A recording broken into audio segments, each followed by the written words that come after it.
Seems like the Black History facts are only temporary and only come out in February.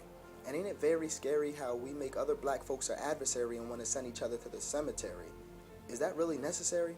And is it necessary to be a secondary to the secretary of the principal when you're not really even getting the principal?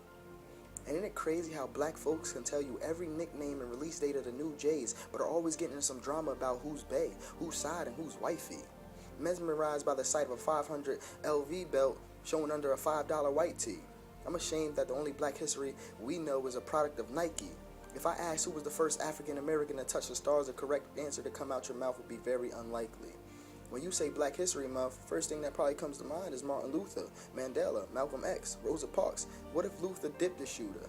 What if Mandela wasn't that much of a swell fella? What if Malcolm X's parents never met? And what if Rosa Parks never parked?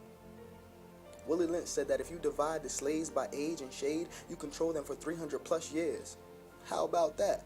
Because that was in the 1700s. Here we are 300 years later talking light skin and dark skin like we ain't all black. Black mothers tell their sons, you look like a man that they've never even met. Like, you got your pops features. The same man that dipped as soon as your mother had the first sign of nausea. And so she had to stay up alone at night like she had insomnia. But you could really care less if he got body from a mafia created in Bosnia and they mailed him back to pieces in Czechoslovakia.